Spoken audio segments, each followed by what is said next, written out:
Hi అండి. ఇవాళ మనం చేపల కూర వండుతున్నాము. నెల్లూరు చేపల కూర. కొరమేను చేపలోకి వంకాయలు, మా చెట్టు వంకాయలు 3 బాగా లేతగా ఉన్నాయి, కోసుకొచ్చాము. వేసి దాంట్లోకి కలిపి కూర వండుతా. దానికి కావాల్సిన వస్తువులు: మామిడికాయ, టమోటాలు 3, ఒక ఎర్రగడ్డ, 3 పచ్చిమిరపకాయలు, కరివేపాకు, చింతపండు. కేజీ చేపల్లోకి 100 గ్రాముల చింతపండు నానబెట్టాను. ఉప్పు, పసుపు, కారం, మసాలా, ధనియాలు, మెంతులు, ఆవాలు, జీలకర్ర వేయించి పొడి కొట్టుకోవాలి. లాస్ట్లో కూర ఉడికినాక వేసుకోవాలి. ఇప్పుడు ఎట్లా కలుపుకోవాలో చూపిస్తా. సరిపోయేంత ఉప్పు వేస్తున్నాను.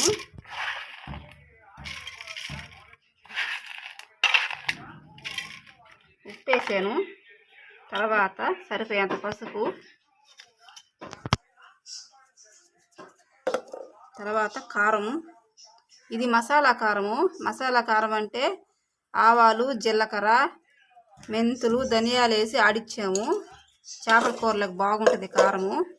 ఇది కొంచెం కారం తక్కువగా ఉంది కాబట్టి ఈ కారం కొంచెం వేస్తాను. ప్యాకెట్లో కారం, ఈ కారం కొంచెం వేసాను. ప్యాకెట్లో కారము కొద్దిగా. ఇప్పుడు ఉప్పు, కారం, పసుపు వేసాం కదా, కలిపి పెట్టుకున్నాం పక్కన. ఈ చేప ముక్కలకి బాగా పడతాయి. బాగా కలిపేసి పక్కన పెట్టుకోవాలి.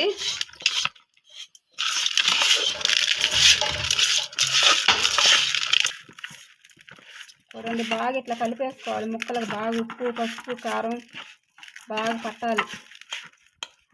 అయిపోయింది. దీన్ని మూత పెట్టేసి పక్కన పెట్టేసుకున్నాము. నెక్స్ట్ చింతపండు బాగా కలుపుకొని ఆ చేపల్లో పోసుకున్నాం. చింతపండు కలిపేసాను బాగా. ఇప్పుడు గుడ్డు దీంట్లో చింతపండు నీళ్ళు పోద్దాం చేపల్లోకి.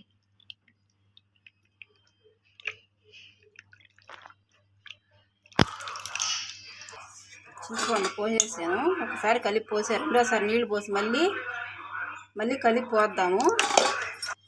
ఫస్ట్ సారి చింతపండు పిసికి పోసేసాను. రెండోసారి కూడా పిసికాను చింతపండు. రెండోసారి కూడా పోస్తున్నాను.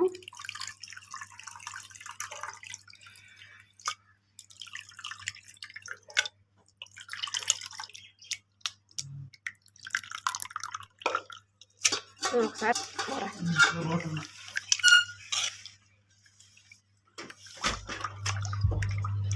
సరిపోయిందండి.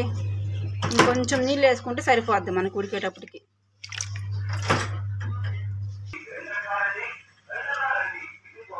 చేపల కూర కలిపేసాను. ఇట్లా ఉండాలి పులుసు.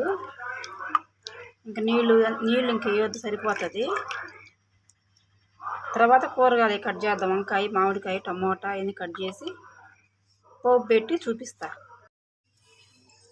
వంకాయని ఎట్లా కట్ చేయాలో చూపిస్తాను. గుత్తి వంకాయలా కోసుకోవాలి. అంతేనండి, ఇట్లాగా సింపుల్గా అంతే. పుచ్చులు లేకుండా చూసుకొని కోసుకొని ఇంటికి వేసేసుకోండి. 3 వంకాయలు వచ్చాయండి మా చెట్టుకి. ఇంట్లో వేసిన చెట్టు 3 వచ్చాయి. నెక్స్ట్ మా చెట్టుకు దొండకాయలు కాసాయి. దొండకాయ ఫ్రై చేసి చూపిస్తాను, చూడండి ఒకసారి. అంతే.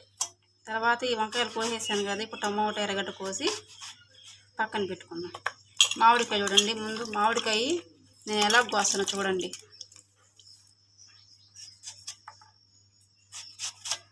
ఇట్లా కోస్తానండి.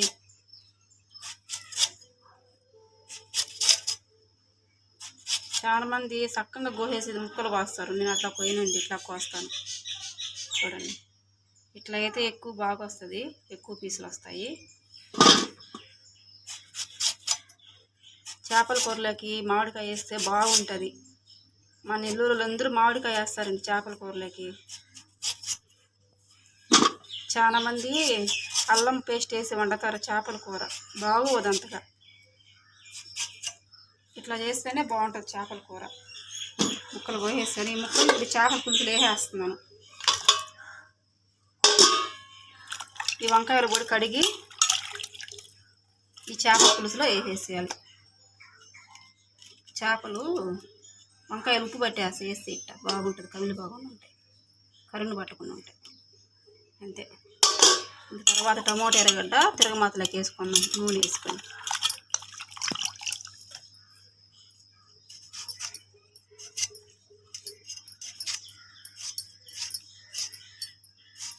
ఇట్లా ముక్కలు కోసుకొని సన్న ముక్కలైనా కోసుకోండి, ఇట్లా పొడిగైనా కోసుకోండి, ఎట్టయినా పర్వాలేదండి. పచ్చిమిర్చి ఇట్లా చీలికలుగా చేసుకోవాలి. ఇట్లా చేసుకోండి, చీలిక కొంచెం చీలిక చేసుకుంటే సరిపోతుంది. ఉల్లిపాయ కూడా చాలా మంది సన్నంగా కోస్తున్నారు, అట్లా కోయకూడదండి, బాగోదు. పొడుగు ముక్కలు కోసుకుంటేనే బాగుంటుంది. ఇట్లా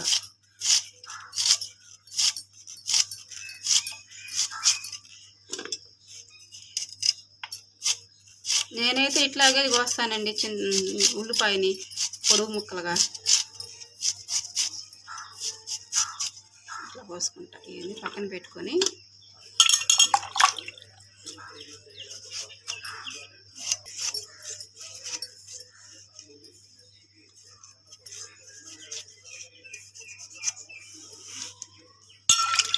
మా వీడియోలు చూస్తున్నారు కానీ మీరు లైక్ చేయట్లేదు, లైక్ చేయండి.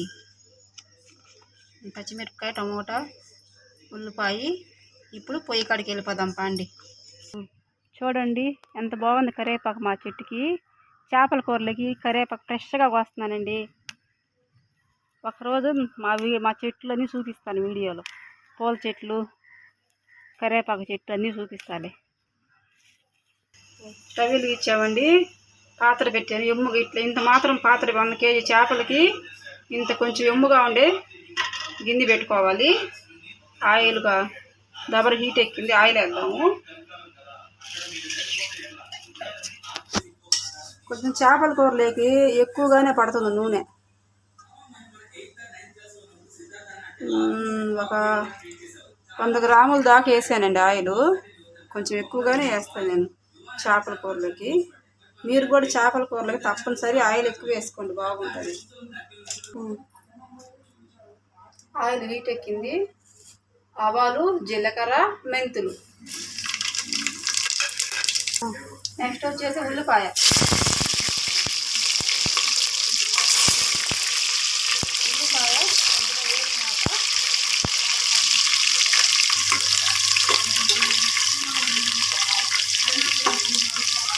ఉల్లిపాయ కొంచెం వేగింది కదా, ఇప్పుడు పచ్చిమిరపకాయలు. నెక్స్ట్ కరివేపాకు. నేను కరివేపాకు అంటే ఇష్టం నాకు, మీరు కూడా వేసుకోండి, బాగుంటుంది. చేపల కూరలో కరివేపాకు చాలా బాగుంటుంది. కొత్తిమీర కూడా వేసుకోండి, నాకు అక్కడ కొత్తిమీర లేదు.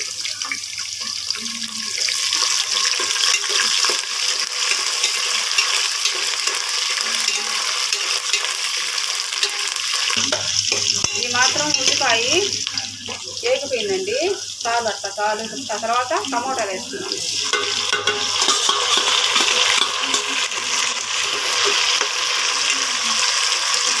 టమాటాలు బాగా వేసినాక అప్పుడు చేపల కూర దాంట్లో పోసేద్దాం, సరిపడి. చేతులు జాగ్రత్త కాల్చుకుంటారు, నూనె పడి.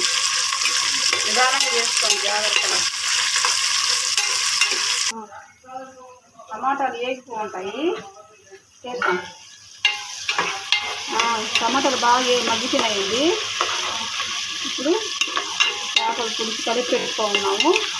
ఆ కలిపి పెట్టిన చేపల పులుసు ఇందులోకి వేసేద్దాం, సరిపోద్ది. చేప ముక్కలు, మామిడికాయ, టమోటా, మామిడికాయ ముక్క వంకని కలిపి పెట్టాము. టమోటాల్లో పోసేద్దాం.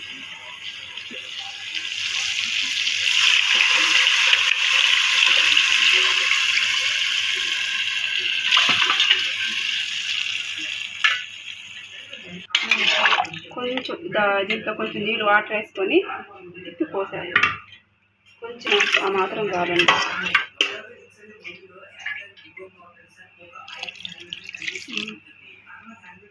ఇప్పుడు ఈ చేపల కూర బాగా ఉడకాలి. ఉడికిన తర్వాత లాస్ట్లో ఉడికిపోయింది అనుకున్నప్పుడు మసాలా పొడి చల్లుకొని కాసేపు ఉంచి దించేద్దాం, అంతే. కూర ఉడికే లోపల పక్క స్టవ్ మీద మసాలాకి వేయించుకున్నాం. స్టవ్ తెచ్చి నెక్స్ట్ చిన్న పాన్లు పెట్టి చూడండి, ధనియాలు, జీలకర్ర, ఆవాలు, మెంతులు గుర్తుపెట్టుకోండి. నెల్లూరు చేపల పులుసులోకి ఇవి మాత్రమే వేయాలి. మసాలాలంటే అల్లం పేస్టులు, కొబ్బరి ఏమి వేయవద్దు. చెక్క మొగ్గలు ఏమి వేయకూడదు. ఈ 4 వస్తువులు మాత్రమే వేయాలి. సరేనా? మాది నెల్లూరు అండి, బాగా చేస్తాం వంటలు. లైక్ చేయండి.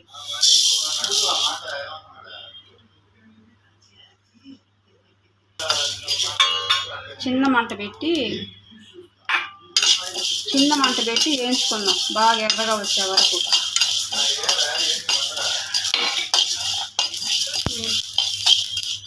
వేగిపోయాయండి.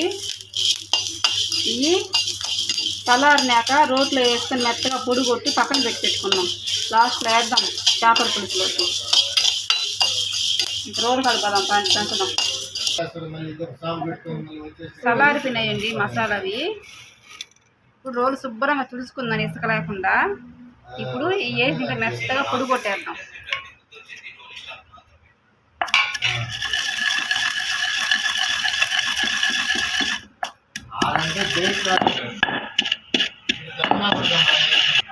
ఇంకా కొంచెం మెదగాలి, రవ్వగా ఉంది. కొంచెం పొడి కొడతాం.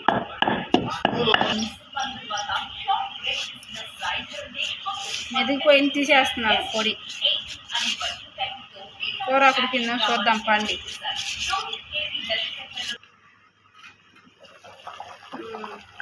బాగా ఉడకతా ఉంది కర్రీ చేపల పులుసు. చిన్న మంట పెట్టుకొని ఒకసారి తిప్పి పెట్టుకున్నాం. దగ్గర పట్టుకొని చిన్నగా తిప్పి పెట్టుకున్నాం. గెంటి పెట్టబాకండి, చేప ముక్కలు నలిగిపోతాయి. ఇప్పుడు పెద్ద మంట పెట్టండి. మూత పెట్టకుండా ఒక 10 నిమిషాలు అట్లాగే వదిలేయండి, ఉడకాలి బాగా. ఇంకా పులుసు ఉంది. ఇట్లా మూత తీసి పెట్టి ఉడకనిస్తే నీసు వాసన ఉండదు, నీసు వాసన అంతా పోతుంది. చేపల కూర బాగుంటుంది. ఒక 10 నిమిషాలు ఉంచేయండి అట్లాగే. కూర ఉడికిపోయింది. ఇప్పుడు మెంతులు, జీలకర్ర, ధనియాలు, ఆవాలు వేయించి పొడి దంచాం కదా, ఆ పొడి వేస్తున్నాను. పొడంతా వేసేసినాక